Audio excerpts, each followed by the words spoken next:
शाला का दूसरा दिन। सर्वप्रथम मैं मंगलाचरण के लिए आमंत्रित करूंगा ज्ञानशाला की प्रशिक्षिकाओं से। मंगल मंगलाचरण। जीवन पावन मधुमय भरती है संस्कार हमारी ज्ञानशाला, हमारी पाठशाला। करती जीवन पावन मधुमय भरती है संस्कार हमारी ज्ञानशाला, हमारी पाठशाला। सद्गुण से प्यार होता, सुंदर सुधार होता भाग्य का। सिंचन करते गुरुवर, कोमल खिलते जीवन बाग का। आत्म साधना का रस भरती करती बेड़ा पार हमारी ज्ञानशाला, हमारी पाठशाला। जीवन अमोल हीरा, हम ही हमारे से अनजान हैं। खुद की कराती खुद से पहचान ऐसा वरदान है। जीवन के तारों से सच्ची वीणा की झनकार हमारी ज्ञानशाला, हमारी पाठशाला। सत्य का दीप लेकर राह बताती शाला लक्ष्य की। उत्थान का यह पथ है, खोज कराती उजले पक्ष की। मार्ग दिखाती कला सिखाती जीवन का सत्कार हमारी ज्ञानशाला, हमारी पाठशाला। गाएं ज्ञान की गरिमा, ज्ञान भी बहता रसधार है। खिलती है कलियां देखो, करती है गण में महकार है। संतुलन का पाठ पढ़ाती करती है आचार हमारी ज्ञानशाला, हमारी पाठशाला।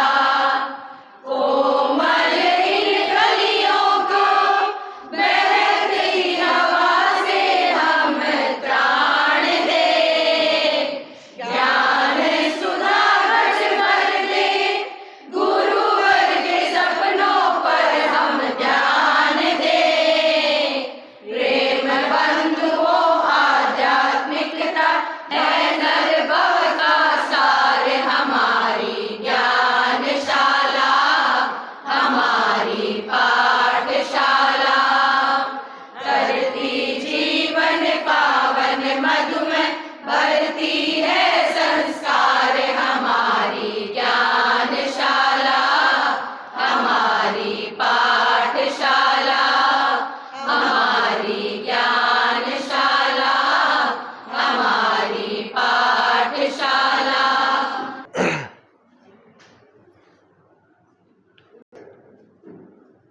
इंटरव्यू के दौरान गुरु ने शिष्यों से पूछा कि आप कौन हो। तो हर शिष्य ने अपना अपना नाम बता दिया कि मैं अमुक हूँ, पर गुरु संतुष्ट नहीं हुए। गुरु ने कहा कि कोई दूसरा परिचय बताओ। तो किसी ने अपनी डिग्री बता दी, किसी ने अपना प्रोफेशन बता दिया, किसी ने अपना पारिवारिक परिचय बता दिया, किसी ने कहा मैं शरीर हूँ। यूँ अनेक प्रकार के जवाब दिए गए। एक शिष्य खड़ा हुआ और वह निरंतर जवाब दे रहा था। गुरु हर बार कह रहे हैं कि मैं संतुष्ट नहीं हूँ, आप कौन है बताइए, आप कौन है बताइए। वह निरंतर जवाब दे रहा। उसके पास जितने जवाब दे सारे जवाब उसने दे दिए, परंतु गुरु उससे भी संतुष्ट नहीं हुए। गुरु ने जब कहा कि मैं संतुष्ट नहीं हूँ, तब शिष्य ने हाथ जोड़कर निवेदन किया, गुरुदेव मुझे पता नहीं कि मैं कौन हूँ, आप ही बताने की कृपा करें कि मैं कौन हूँ, हम आपके मुख से सुनना चाहते हैं। गुरु ने परीक्षा में उस शिष्य को पास कर दिया। बाकी शिष्य ने पूछा, गुरुजी आपने किस आधार पर इसको पास किया है? तब गुरुजी ने कहा कि मैंने इसकी 3 तरह से परीक्षा ली। सबसे पहली परीक्षा ली कि इस व्यक्ति में धैर्य कितना है। इतने सारे शिष्यों को एक ही सवाल पूछा, वही सवाल पूछा, सारे शिष्य 1 बार 2 बार जवाब देकर बैठ गए, परंतु ये इतनी देर से निरंतर जवाब दे रहा, इसने धैर्य नहीं खोया। आंसर नहीं मिला, मैं बार बार कहता रहा कि मैं संतुष्ट नहीं हूँ, फिर भी ये नया आंसर देने का प्रयास कर रहा है। तो ये इसका जो धैर्य है, इस धैर्य के कारण मैंने इसको पास किया है। तो जीवन में धैर्य होना बहुत आवश्यक है, और जो प्रशिक्षण के क्षेत्र में होते हैं उनके लिए तो धैर्य बहुत ही महत्वपूर्ण होता है। अगर धैर्य नहीं होता है तो व्यक्ति दूसरे व्यक्ति को पढ़ा नहीं सकता, दूसरे व्यक्ति को संस्कार नहीं दे सकता, क्योंकि संस्कार ग्रहण करने वाला उसमें धैर्य हो या नहीं हो कोई गारंटी नहीं है, परंतु जो देने वाला है उसके भीतर धैर्य हमेशा होना चाहिए। 2 दोस्त थे, दोनों में झगड़ा हो गया, तो एक दोस्त गुस्से में आ गया और बोला कि 1 थप्पड़ मारूंगा सीधा हावड़ा पहुंच जाएगा। दूसरा दोस्त बोला थोड़ा धीरे से मारना, मुझे बड़ा बाजारी जाना है। तो धैर्य, जो धैर्य वाला होगा वह धैर्य से जवाब देगा, समस्या को धैर्य से समाहित कर लेगा, उसका समाधान कर लेगा। तो प्रशिक्षिका के भीतर में धैर्य का विकास होना बहुत जरूरी है। बच्चे बदमाश भी होते हैं, चंचल भी होते हैं, उच्छृंखल भी होते हैं, बार बार पूछते भी रहते हैं। छोटे छोटे बच्चे होते हैं, हम देखते हैं कई बार एक ही बात को बार बार पूछते रहते हैं, बता दिया फिर आएंगे पूछेंगे, फिर वही पूछेंगे, फिर थोड़ी देर बाद वही पूछेंगे। तो अगर प्रशिक्षिका के पास धैर्य है तो उसको अच्छे से समझा सकती है, और धैर्य नहीं है तो तत्काल गुस्सा आ जाएगा, एक चांटा मार देगी। एक चांटा मार दिया तो दूसरी बार ज्ञानशाला में आएगा नहीं, उसकी मम्मी भेजेगी नहीं, मेरा बच्चा मार खाने के लिए थोड़ी है। तो धैर्य, प्रशिक्षिका के भीतर धैर्य का गुण विकसित होना चाहिए। धैर्य जितना अधिक होगा वह उतना ही अच्छे ढंग से प्रशिक्षण दे पाएगी। प्रशिक्षिका का एक रूप माँ का रूप है। माँ में कितना धैर्य होता है, माँ बच्चे को किस प्रकार संभालती है, तो प्रशिक्षिका को भी बच्चों को संभालना है तो उसको माँ का रूप बनना पड़ेगा, और माँ का रूप बनेगी तो वह बच्चे को अच्छे ढंग से पढ़ा सकेगी, संस्कार दे सकेगी। तो गुरु ने कहा कि इस शिष्य में मैंने सबसे पहला जो गुण देखा वह देखा कि ये धैर्यवान है, इसलिए इसे पास किया। दूसरा जो सूत्र मैंने देखा इसके भीतर में वह है कि इसके भीतर में जिज्ञासा है, लगन है। इतना सारे जवाब देने के बावजूद भी वह मुझे पूछ रहा है, गुरुदेव मैं नहीं जानता हूं, आप बताने की कृपा करें। ये उसके भीतर में जिज्ञासा है, जानने की इच्छा है। जिसके भीतर इच्छा होगी वही बार बार सवाल करेगा, जवाब पाने का प्रयत्न करेगा, ज्ञान प्राप्ति का प्रयत्न करेगा, या समस्या को समाधान करने की दिशा में आगे बढ़ेगा। अगर जिज्ञासा नहीं है तो सोचेंगे कौन करे, कौन जैसा आए वैसा बता दो, हो गया काम। सामने वाले को समझ में आया तो ठीक, नहीं आया तो ठीक, अपनी फॉर्मेलिटी पूरी हो गई।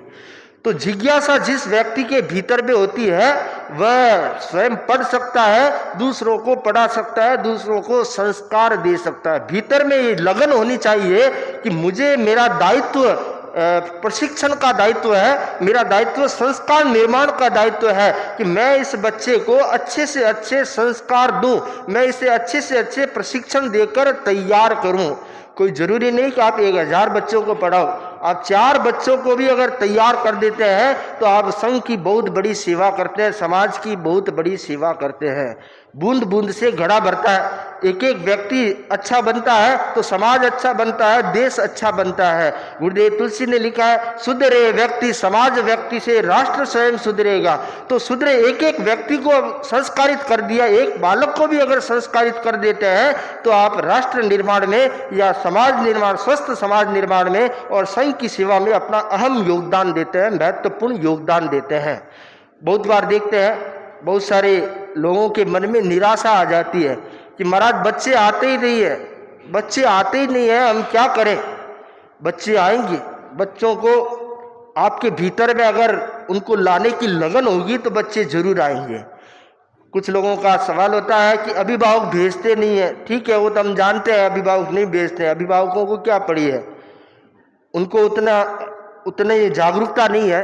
परंतु अगर प्रशिक्षिका के भीतर लगन है तो प्रयास करते करते करते एक दिन वह आएगा कि जो नहीं भेजने वाले हैं वो भी बच्चों को पढ़ने के लिए ज्ञानशाला में भेजेंगे। तो प्रयास जरूरी है, उसके लिए लगन जरूरी है। भीतर में ये जिज्ञासा और लगन हो कि मेरे क्षेत्र में जितने बच्चे हैं, मेरा प्रयास रहे कि सारे बच्चे ज्ञानशाला में आए। आचार्य प्रवर का बार बार ये उद्बोधन रहता है, प्रेरणा रहती है कि कोई भी बच्चा ज्ञानशाला से वंचित नहीं रहे। तो आचार्य प्रवर का इतना बड़ा इंगित है, इतनी बड़ी प्रेरणा है, तो उस प्रेरणा को प्रशिक्षिका अगर आत्मसात कर ले तो वह अपनी लगन के द्वारा उन सभी बच्चों को ज्ञानशाला में सम्मिलित करवा सकती है। तो बहुत जरूरी है कि व्यक्ति के भीतर में जिज्ञासा और लगन हो। पहला गुण धैर्य, दूसरा जिज्ञासा और लगन। तीसरा जो गुण गुरु ने कहा कि शिष्य के भीतर मैंने तीसरा जो गुण देखा वह देखा समर्पण। इसके मन में स्वयं को जानने के प्रति समर्पण है, गुरु के प्रति समर्पण है कि गुरु मैं तो नहीं जानता पर आप बताओ, आपको मैं हाथ जोड़कर विनती करता हूं कि आप, मैं कौन हूं वो आप बताइए। तो गुरु के प्रति समर्पण है। तो जहां समर्पण होता है वहां पर हर कार्य सफल हो जाता है। समर्पण सफलता का महत्वपूर्ण सूत्र है। तो प्रशिक्षिका के भीतर में ज्ञानशाला के प्रति समर्पण होना चाहिए। ज्ञानशाला के प्रति अगर समर्पण होगा तो वो बहुत अच्छे ढंग से कार्य कर सकती है, अपने दायित्व को बखूबी निभा सकती है।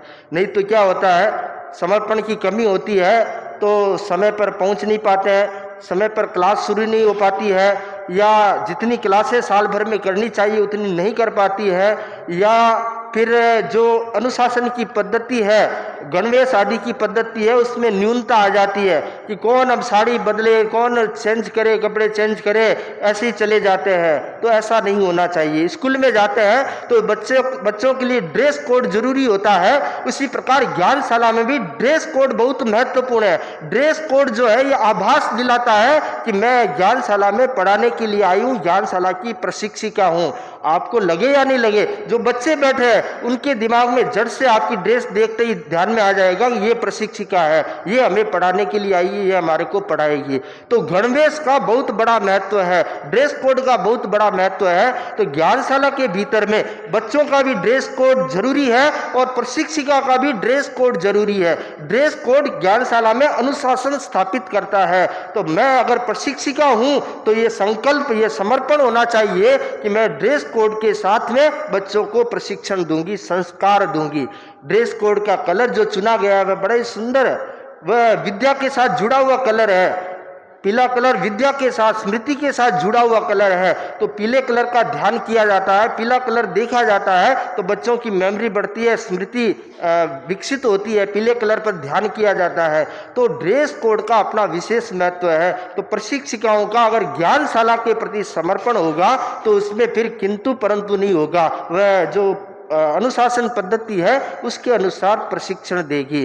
तो समर्पण का भाव जिस व्यक्ति के भीतर में विकसित होता है वह अपने कार्य को बहुत अच्छे ढंग से संपादित करता है। और समर्पण जहाँ कमजोर होता है वहाँ पर वह व्यक्ति कार्य में न्यूनता रख देता है, उसका जो विकसित रूप है वह सामने नहीं आता, उसका कार्य में कौशल प्रकट नहीं होता। काम तो करते हैं, काम तो अब करना है तो करते ही है, एक काम बहुत अच्छे ढंग से होता है और एक घिसटते घिसटते होता है। तो काम को अच्छे ढंग से संपादित करना है तो उसमें समर्पण का अहम रोल है। समर्पण बहुत जरूरी है। बहुत सारे लोग जागरूक नहीं होते हैं, तो जहाँ समर्पण होता है वहाँ अपने आप जागरूकता आने लग जाती है। चार बच्चे इकट्ठा हुए और बात चल पड़ी।